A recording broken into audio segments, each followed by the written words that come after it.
Good evening. Welcome to Sandstone Press and the launch of A Friendship in Letters, edited by Michael Shaw. I'm really pleased to see this book in print. When Michael first wrote to us to ask if we'd be interested in publishing this collection of letters, I was immediately drawn to it and I just wanted to read them right away. So I'm now very pleased to see the book finally in print, a really beautiful little book. It hasn't disappointed. The correspondence is warm, it's increasingly friendly between these writers, full of insight into their separate lives. And these are writers that in Scotland everybody has heard of, everybody wants to read, Barrie and Stevenson. And I enjoyed very much the kind of intimacy of their conversation, their jokes, the discussion about each other's work, which they were obviously deeply knowledgeable and about and interested in. So I'm not going to say more about it just now. I'm going to introduce Michael and Ricky because Michael can speak a lot more eloquently about this than I can. I'm very happy too that another Sandstone author, Ricky Monaghan-Brown, is going to host the event. So I hope you enjoy the evening very much, and I'll pass you on to Ricky now. Thank you. Thank you very much, Moira, and hello everybody, and happy RLS Day. And welcome, of course, to this launch event for A Friendship in Letters, edited by Michael Shaw. Thanks for joining us for what I'm sure is going to be an entertaining and enlightening evening. Michael Shaw is a lecturer in Scottish literature at the University of Stirling. He's the author of The Fin de Siècle Scottish Revival, Romance, Decadence and Celtic Identity, and in 2015 he won the Ross Roy Medal for Excellence in Research in Scottish Literature. His latest book, of course, is A Friendship in Letters, Robert Louis Stevenson and J. Barrie, a collection of correspondence accompanied by a rather wonderful introductory essay by Michael, and a moving collection of Barry's letters and other writing on Stevenson written after the older man's death. It's available in all the usual places, and you can order it directly from Sandstone Press by pressing the Buy the Book button below the video here. With Michael as our guide, Stevenson and Barrie come to life in the pages of A Friendship in Letters. When I first read the book, I would look up every 5 minutes and distract my wife from whatever she was doing to share another passage that was remarkably witty or moving or insightful. During tonight's event, Michael will be sharing with us a couple of passages from the book, and after each of those, I'll be asking him a few questions about the book and the insight he's gained into the lives of Stevenson and Barrie. Our friends at Sandstone Press have prepared a couple of little polls for you, and that might be fun if you take part in those. And I believe they've also selected a couple of cocktail recipes in consultation with Michael to share with you that evoke the great writers. So please do keep an eye open for those on your screens. After Michael's readings and our conversations, Michael will be happy to answer some of your questions. So please do also feel free to drop those into the comments window as the evening progresses, and we'll try to get through as many of those as we can. So now, without any further ado, let me introduce Michael with possibly a few words and the first of this evening's readings. Michael. Oh, thank you very much, Ricky, for that lovely introduction. Also, thank you to Moira. It seems like a lifetime ago that I proposed these letters to Moira, and I was just so excited about the prospect that they might get published. So it's really lovely to be at this stage and to see them in print and to finally make them available to a wider audience. That was always my main motivation, was to get these letters published and available. Thank you also to everyone for coming along. Aware that it's 7 p.m. On a Friday night. You might have other plans that you might have cancelled, although of course we're also in lockdown, so maybe this is the best it gets for a Friday night, but many thanks for coming along. As Ricky said, we're going to kick off with a reading to start, and we're going to do two readings over the course of this event, and I've picked two that kind of speak to each other. So one of the things that's quite interesting in these letters is that Barrie and Stevenson, they draw portraits of themselves. And I mean by that, kind of written portraits. They try to depict who they are, what they're like to their friend. And the reason for that, of course, is that they never met. And this is the way of them trying to sort of build up an intimacy and build up a kind of recognition of each other. So it's Barrie who, first of all, tries to paint a portrait of himself for Stevenson. And he does this in letter 8 in the collection, so roughly about halfway through the volume.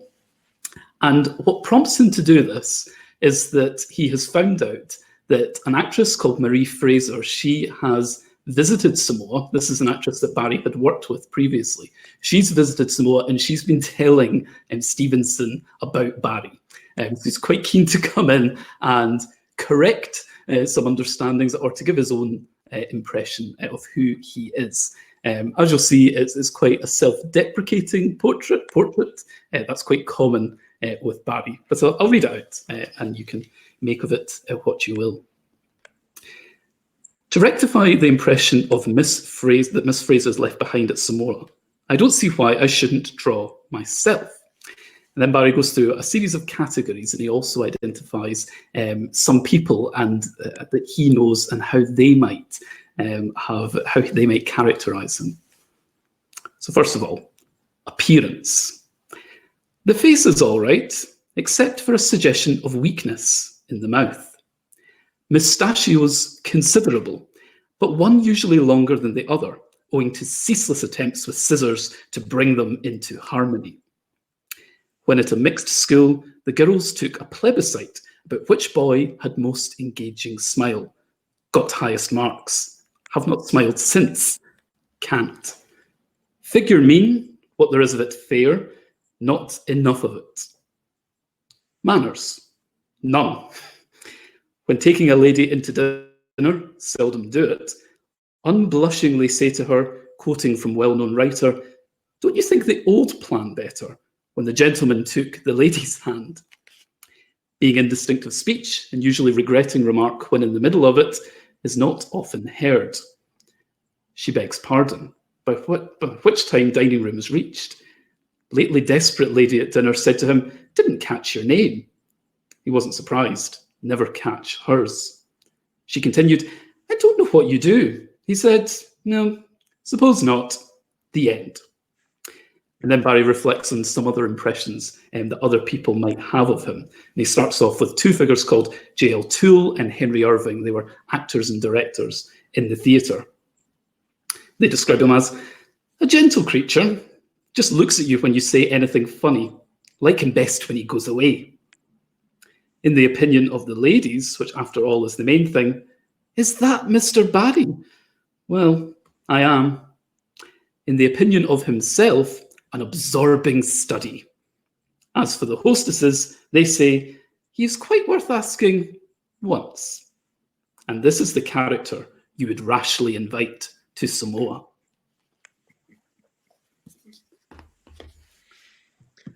Thank you, Michael. You certainly brought that to life, much as the book does across the whole set of pages with respect to both of these writers.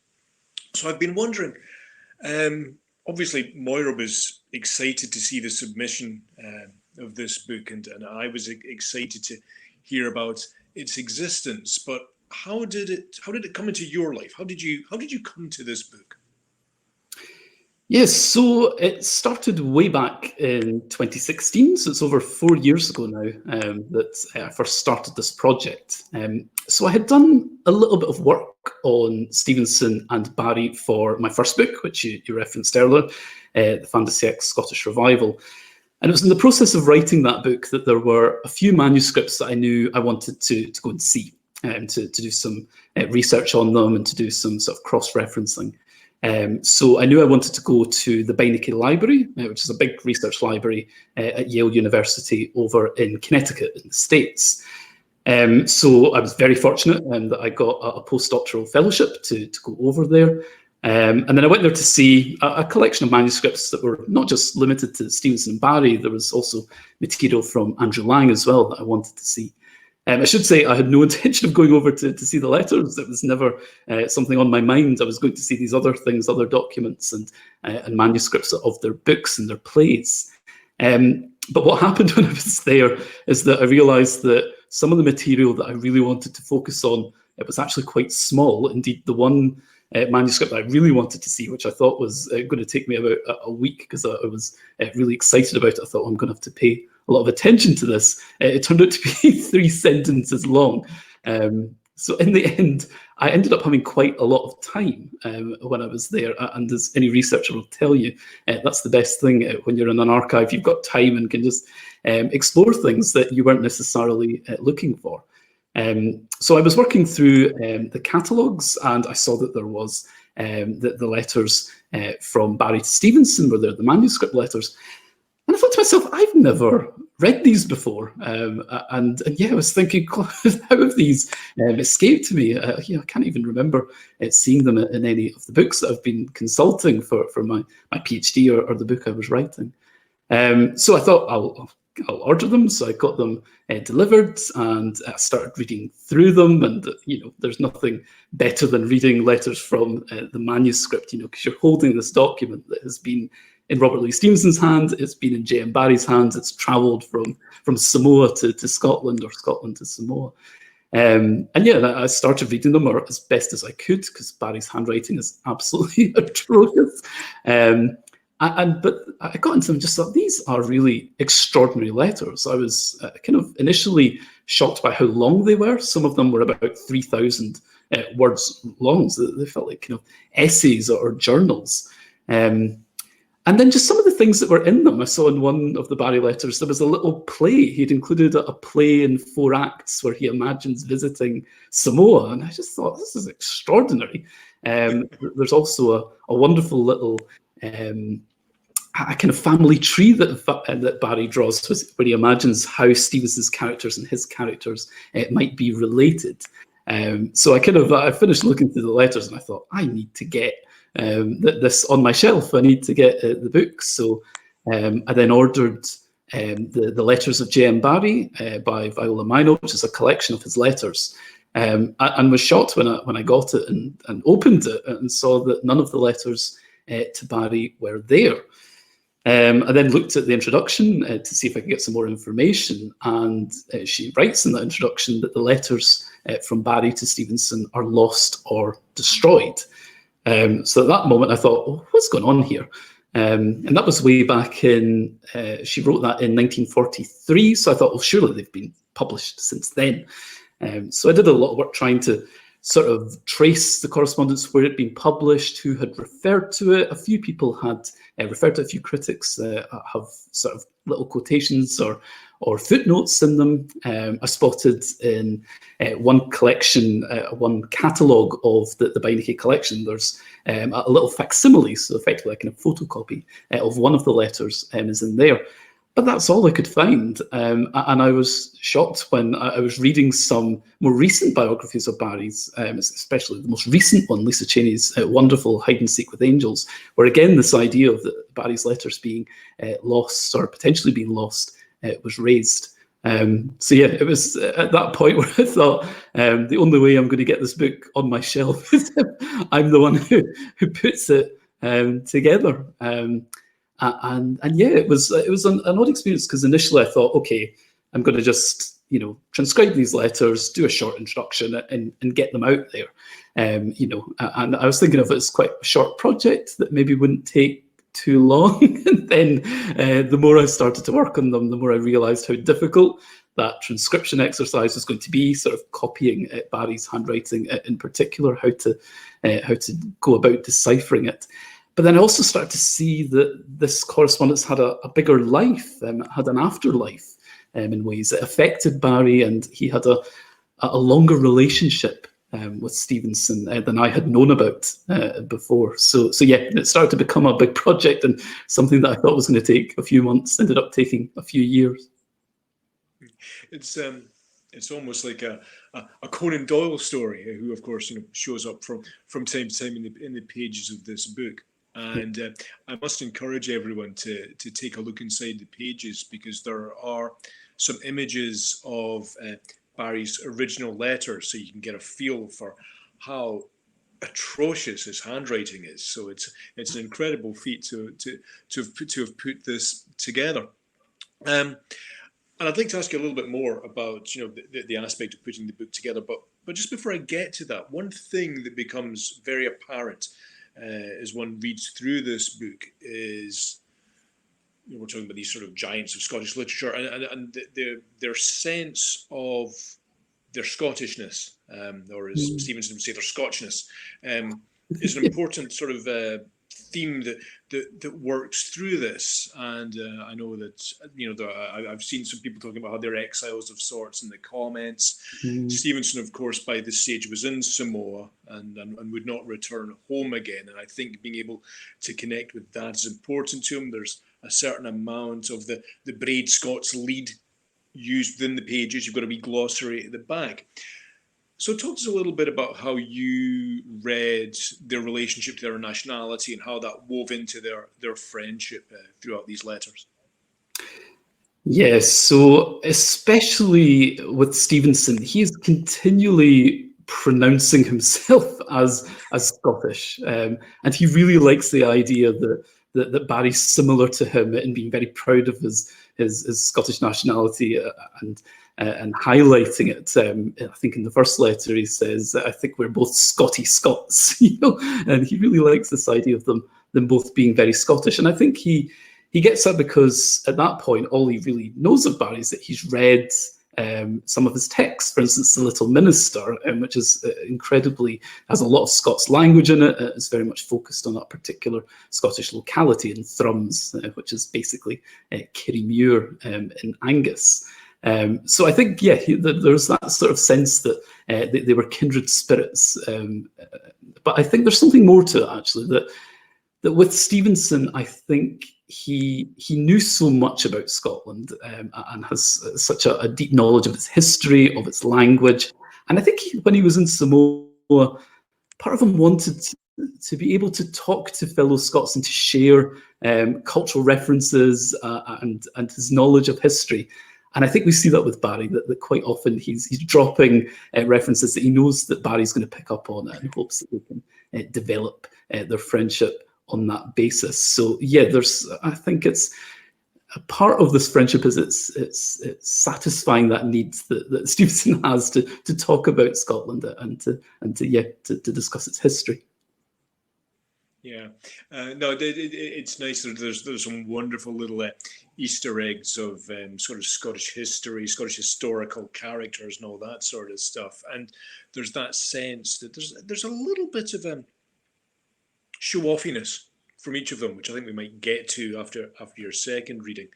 But in the meantime, I did want to ask you more about my new favourite word, paleography. Am I saying that right? Yep, handwriting. Yeah, paleography, study of handwriting. The study of handwriting and ancient texts and all that sort of stuff. So I'd love to hear a little bit more. I'm picturing you now in the library, transcribing letters and all this sort of thing. And of course, you do have to make certain decisions as you're going along. There are some words which end up being, in the end, still indecipherable, more to a degree, despite your best efforts. And then you're also making decisions where, and I can sympathise with this.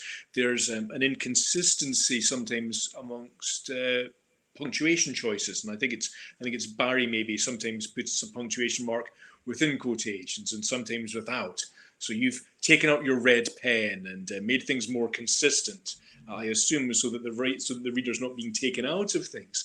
But the idea of taking a red pen to Barrie or Stevenson is just mind-blowing to me. So I'd love to hear a little bit about your experience of, after a fashion, editing these letters. Yeah, no, this is a great question. In terms of the transcribing process, it would be hard to describe it as anything other than hell. It really was incredibly difficult. Barrie, it's not just that his handwriting is intractable at times, but he's also quite inconsistent with the way that he writes particular words. So you might see a word and you think, all right, I think it's that word. I'm going to compare it to a word or that word or how he's written that word in a previous letter, but he's written in very different ways. So yeah, Stevenson actually, he said that Barrie had the second worst handwriting he had ever encountered, and he kind of expresses his fury in the letters because he can't make out of what Barry's saying. And quite recently I came across another reference along these lines. Stevenson's stepdaughter, Isabel Strong, who transcribed a lot of Stevenson's letters because Stevenson had writer's cramp, and she often took over and wrote down his letters for him. She made a copy of one of Barry's letters, and I haven't yet worked out why she made that copy or who she sent it to. But right at the end, there's a little note where she says, I've had to leave lots of blanks. His handwriting is dreadful. You're lucky to get as much of it as you did. I found myself sort of nodding along when she was saying that. Because, yeah, his handwriting is very difficult. My feeling is if you put 5 different scholars who have spent a lot of time with J and Barry's work together, and you got them each to do their own transcriptions of these letters, I think they'd all be slightly different, just because there are a few words that are incredibly difficult to decipher. And that's not just me who's been looking at this. It's in consultation with colleagues, with friends, with family members. I could shout out names because some people were very, very helpful in solving some of these. My mother, among many of them.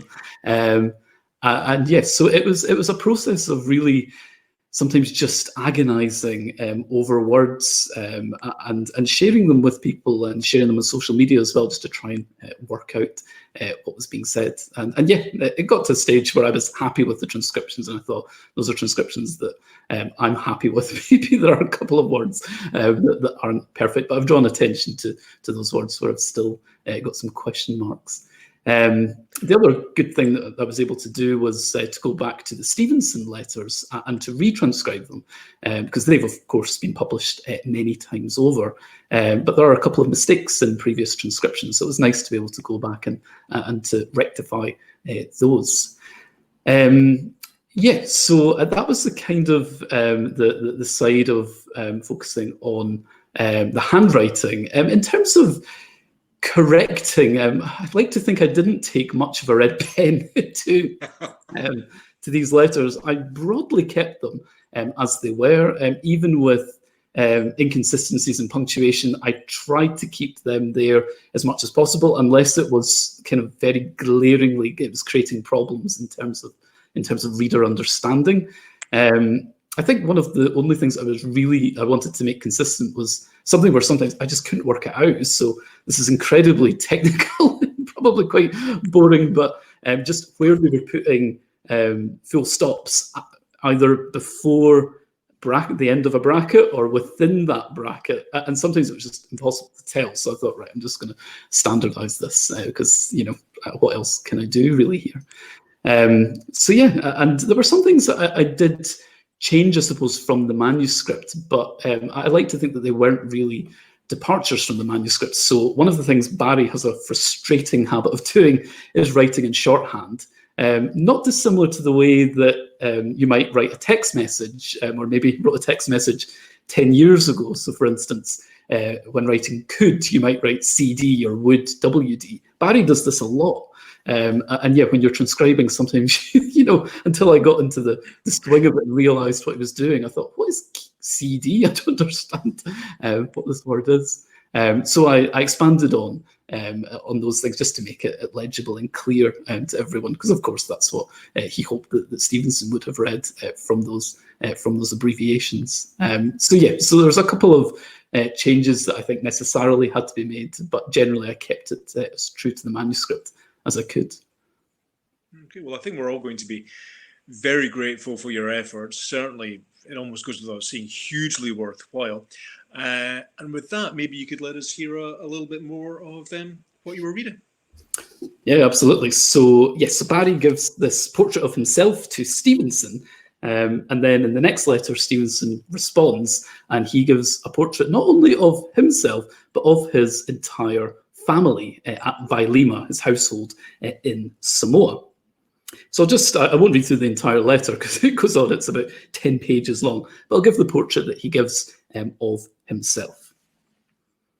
So, my dear Barrie, tit for tat, here follows a catalogue of my menagerie. RLS, the tame celebrity. Native name, Tusitala. Exceedingly lean, dark, rather ruddy, black eyes. And I should say with this letter, Isabel Strong, his amanuensis, his stepdaughter, who's writing the letter on Stevenson's behalf, she makes some interjections in the letter, which she does in red ink. So I'll read those out too. So yeah, I'll just go over that line again. Exceedingly lean, dark, rather ruddy, black eyes. Isabel Strong says, drawing book eyes. Crow's-footed, beginning to be grizzled. General appearance of a blasted boy or blighted youth, or to borrow Carlyle and De Quincey, child that has been in hell. Past, eccentric, obscure, and oh no, we never mention it. Present, industrious, respectable, infatuously contented. Used to be very fond of talking about art. Don't talk about it anymore. Is restrained by his family from talking about origin of Polynesian race. Really knows a good deal, but has lived so long with aforesaid family and foremast hands that you might talk a week to him and never guess it. Isabel Strong comes in again. This is the grossest injustice. What that man knows about chiffons is something wonderful, and he never tires of it. He then goes on to mention what a friendly grocer in Sydney has said about him. It's been a most agreeable surprise to meet you, Mr. Stevenson. I would never have guessed you were a literary man. Name in the family, the tame celebrity. Cigarettes without intermission except when coughing or kissing. Hopelessly entangled in apron strings. Drinks plenty, curses some, temper unstable. Manners purple on an emergency, but liable to trances. Essentially the common old copybook gentleman of commerce. If accused of cheating at cards, would feel bound to blow out brains, little as he would like the job. Has been an invalid for 10 years, but can boldly claim that you can't tell it on him. And the amanuensis Isabel Strong comes in. When he's well, he looks like a brown boy with an uncertain temper, but when he's ill, he's a rose garden invalid with a sainted smile. Then we go back to Stevenson. Given to explaining the universe. Scotch, sir, Scotch. And that's it. Wonderful, thank you again. So I'm gonna ask Michael about 2 or 3 more things. I'm sure that everyone who's been watching has been rapt by these readings, but maybe while I'm chuntering on during the question, if anyone else has any other questions, please do feel free to share them in the chat window on your screen, and we'll be collecting those and asking Michael to get back to you once we've had our little chat here. So throughout many of these letters, and I think one of the reasons for them describing themselves to each other in this fashion is that there's much talk about Barry's eventual trip to Samoa. Tell us a little bit about that. Yes, so I think usually Stevenson at the beginning, who's very insistent that he wants wants Barrie to make the journey to Samoa. There was never really much likelihood that Stevenson would be going back to Scotland, at least not anytime soon, because of his health. So it was kind of important or necessary that Barrie would come to Samoa. It's interesting the way that Stevenson frames that, I think.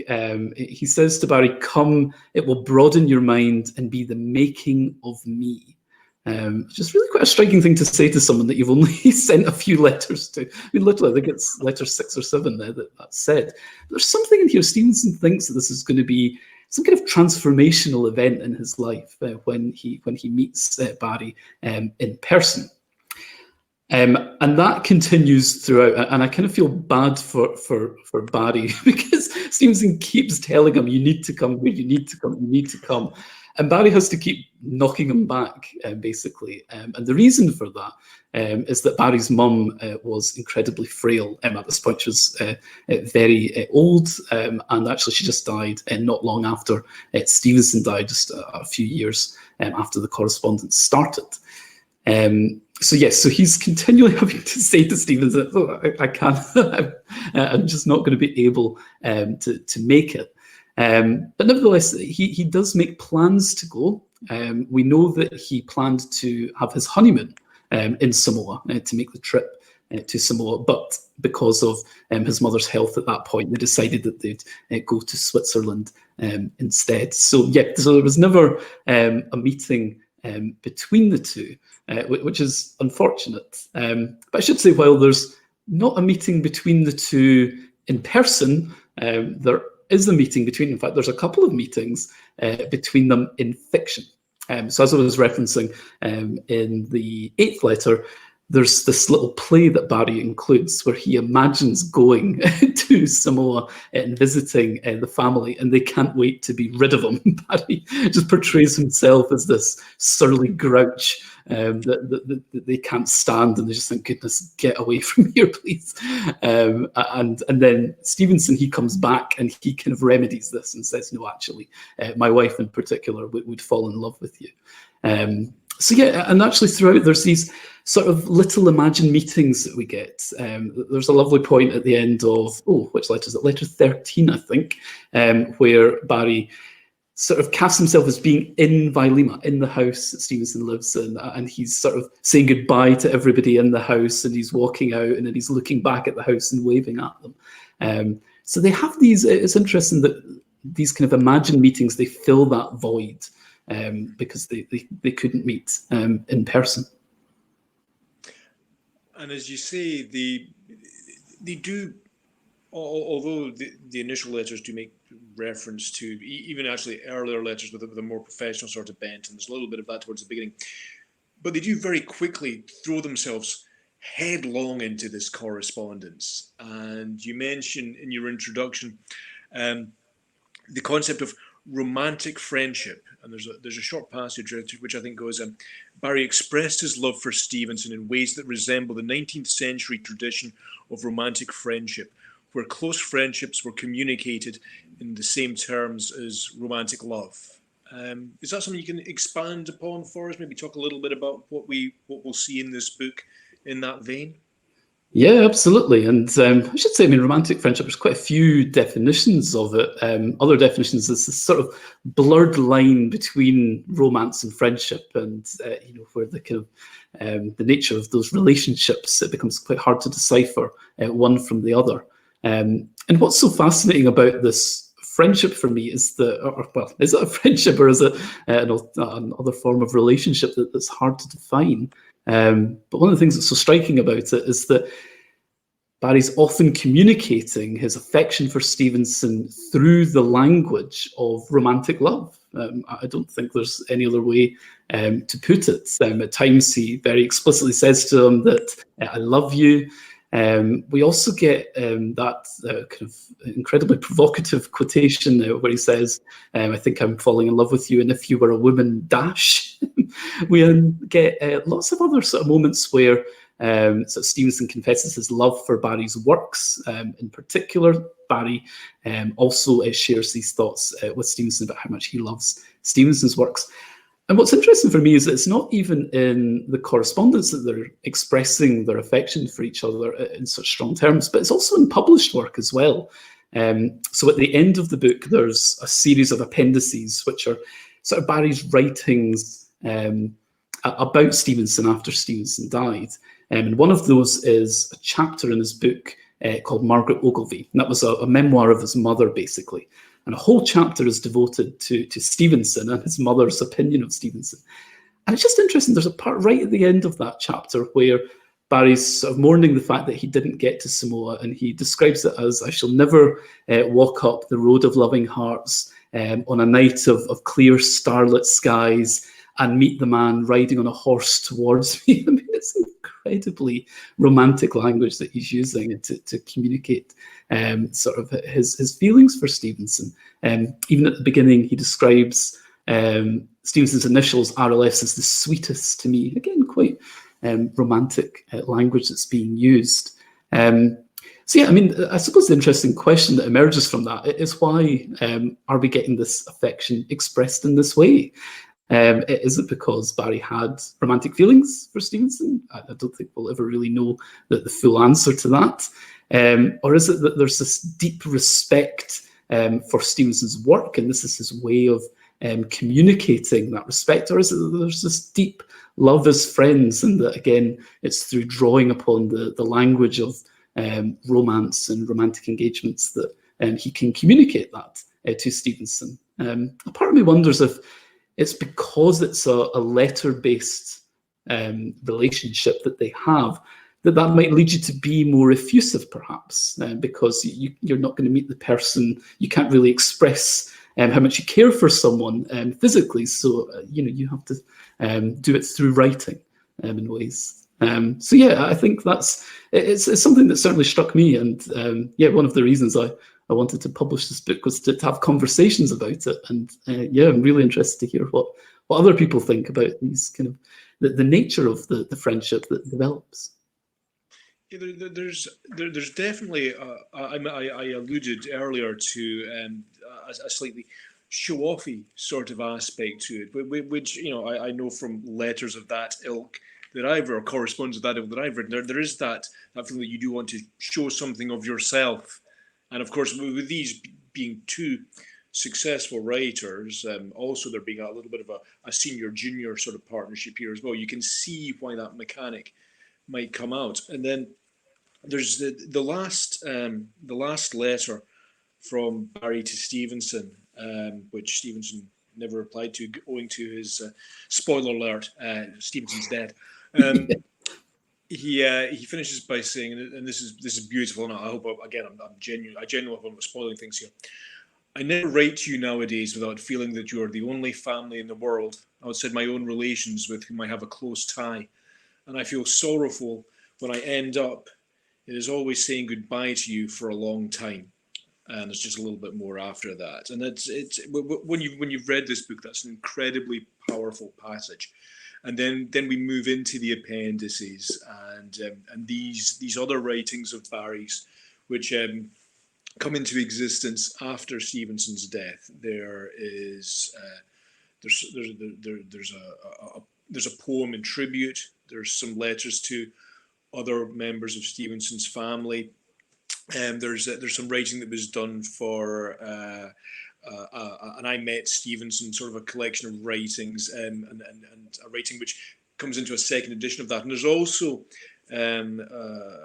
the words of a speech that Barrie gave at a memorial meeting to Stevenson as well. So tell us a little bit about how you got into those, and how Barrie's relationship with Stevenson sort of existed beyond the grave, if you will. Yeah, no, that's an interesting question. And well, the first thing to say is that it's something that sticks with him for almost the rest of his life. This friendship and the frustration, I think, that he had that he never got to meet Stevenson. So one of the last appendices, which is really wonderful, I would say, don't just stop at the letters if you're going to read the book, work into the appendices as well, because the very last piece is a short story, basically, that Barrie writes, imagining how he might have met Stevenson when they were students at Edinburgh University, or when Barrie was a student and Stevenson was still in Edinburgh.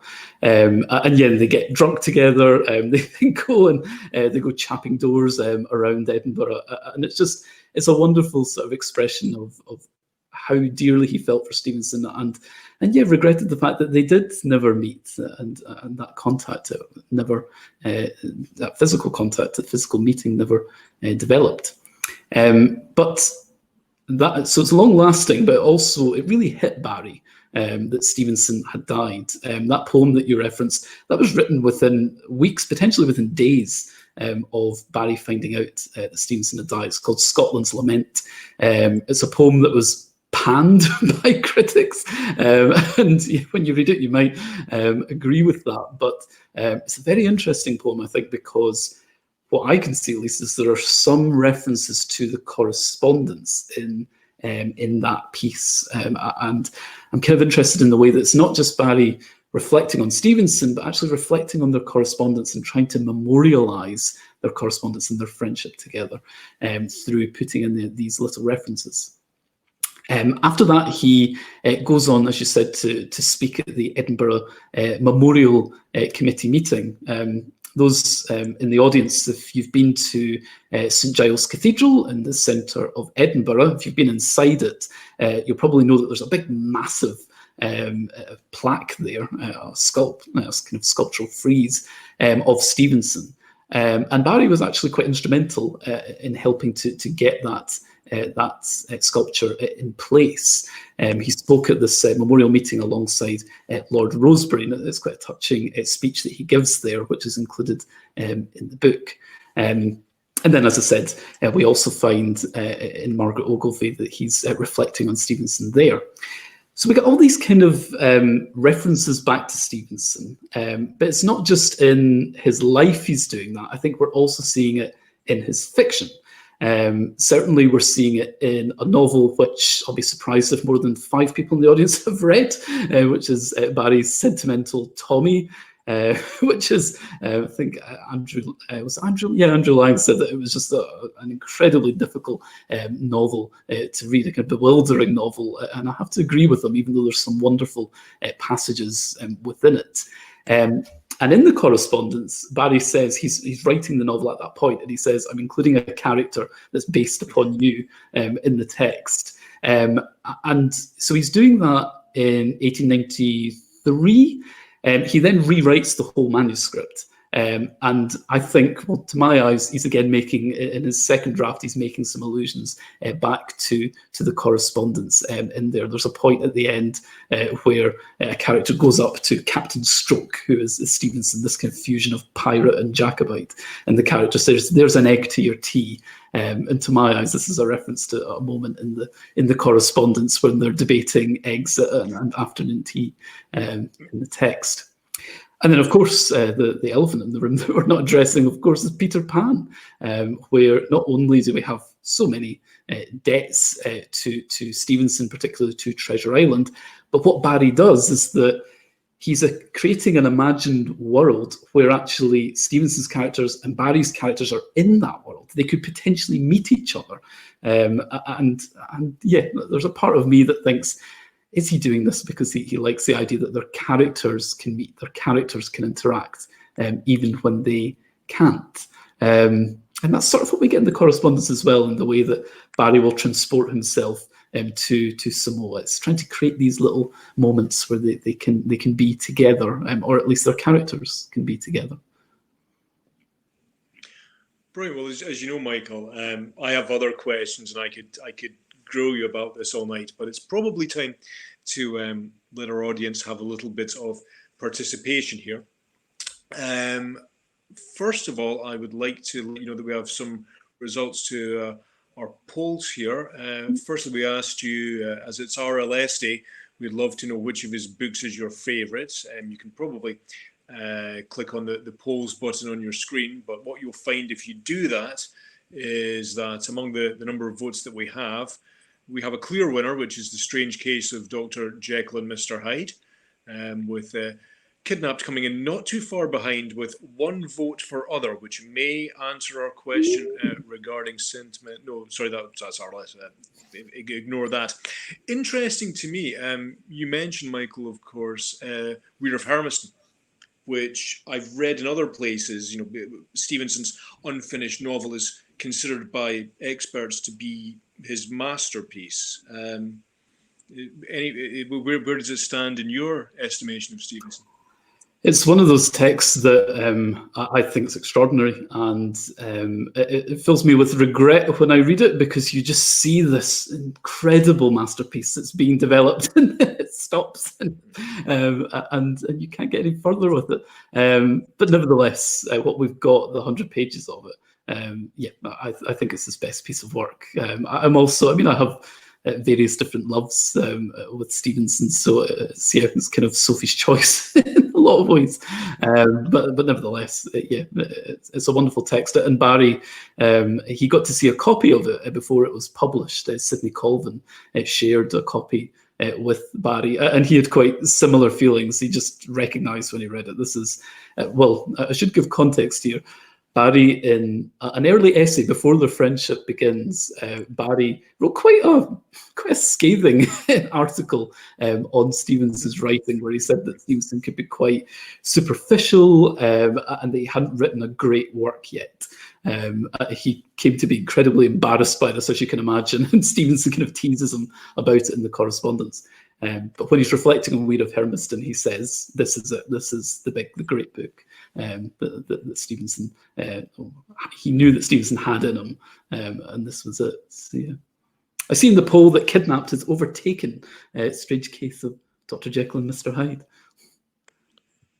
So I see, yeah. Well, thank you for continuing to vote, everybody. And our polls also reveal that we do have a reader of Sentimental Tommy in the audience. So well done to you.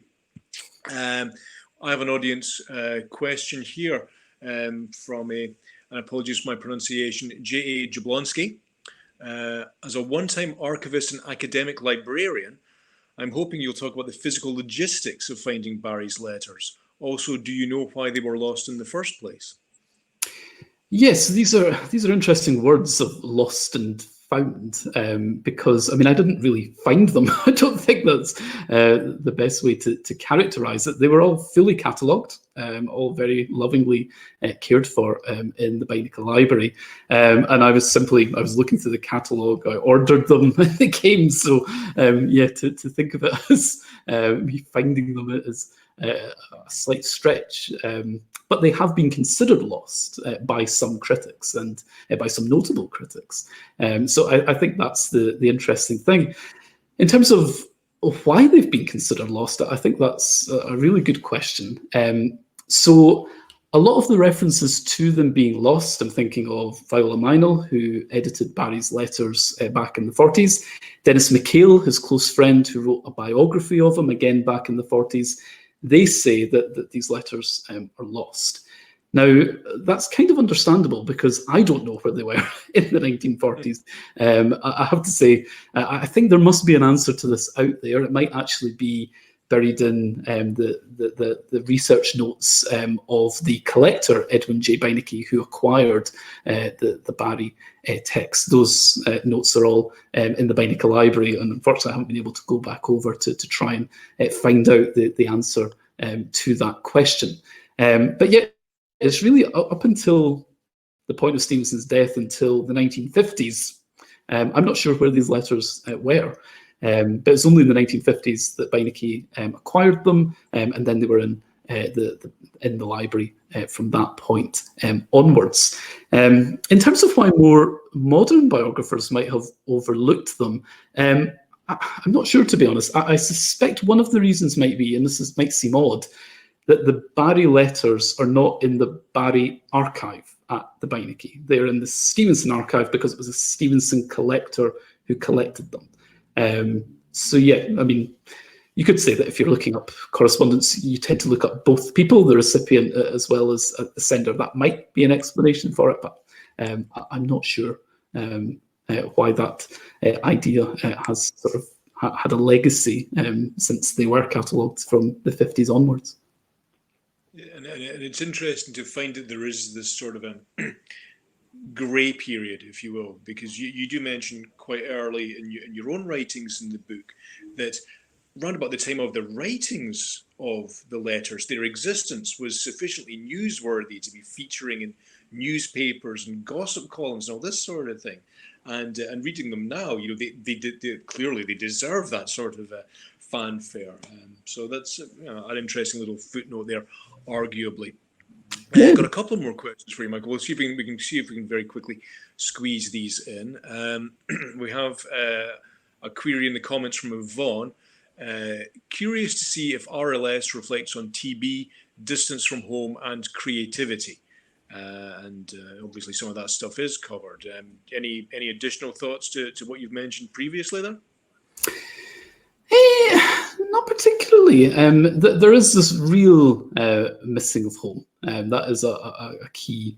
He says at one point that he's in this wonderful landscape in Samoa, this new and must have been quite exotic to him initially, at least.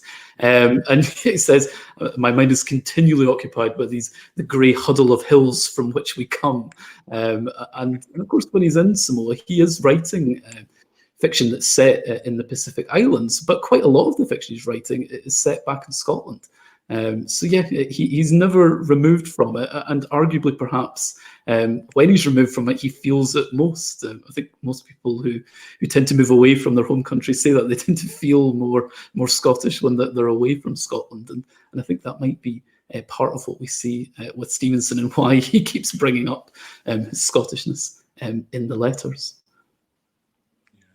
Having been discouraged from applying to join the St Andrews Society of Pennsylvania for not being Scottish enough, I can understand why that might be a thing. So another question for you, Michael, do you think we're losing the art of letter writing, and do you think this kind of study will be devoted to studying Twitter friendships, for example, between authors in the future? That's great. That was what I was going to ask. This is fantastic. No, that is a fascinating question. Yeah, could a correspondence like this develop in the same way now? I'm not. Well, of course it could. But the thing is that so many correspondences now, as you're saying with Twitter or with email, is that they happen instantly. That you get the letter, you get the email, it comes through, and then you can respond to it very quickly. The thing about this kind of letter, the reason they go on for so long is because Stevenson and Barrie knew they weren't going to get a response for about 3 months, 2 or 3 months, because of the amount of time it took to get the letter from Samoa to Scotland or to London and then back to Samoa.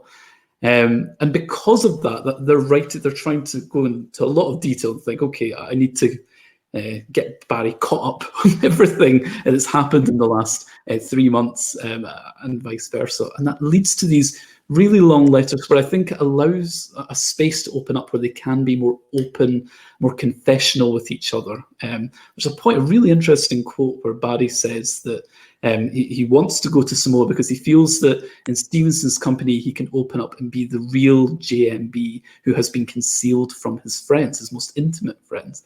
It's quite ambiguous what he's saying there, but there is this. It's fascinating to think that he doesn't feel like he can be himself amongst his closest friends, but through this distanced correspondence that they're having, he feels there is more intimacy that's being generated there. So I suppose my answer is, yeah, these kind of correspondences, they could happen, but I think they take a different form today because of, I suppose, how extensive are we in our emails or in our tweets or Facebook messages or whatever that we send to each other? And perhaps that instantaneous back and forth, that can help build up a different type of relationship. So, but yeah, I pity future scholars who have to try and edit correspondences now. I mean, will people have access to other people's email accounts? I mean, that kind of sounds horrifying, actually, to think that at some point someone will have access to all of your emails and be able to look at them. And yet, yeah, there's something, because that physical object is not there, we might not be able to look at correspondences in the same way. Well, for the writers in the audience, and I think there are some of you out there, please do make sure you share your passwords with your loved ones and leave your consent so that we can all have a good rake through when we have the opportunity. We're beginning to run out of time, and I think we do have to offer some thanks. So can I just say, firstly, thank you to everyone who's joined us here today. I don't know about Michael, but it's certainly a lot easier for me knowing that you are all out there and we are not, in fact, screaming into the void. Thank you very much to Moira, of course, for helping this wonderful book become this artifact that I have here next to me, and also for introducing us here. And thank you also to Caris at Sandstone for helping us pull this event together.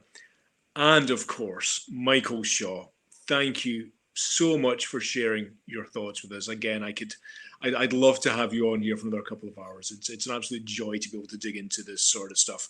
Everyone in the audience, please do shower Michael with compliments for the short amount of time that we have here in the comments on the right hand side and on social media, and maybe even write him a letter. It could be memorialized in the future, and that'd be wonderful.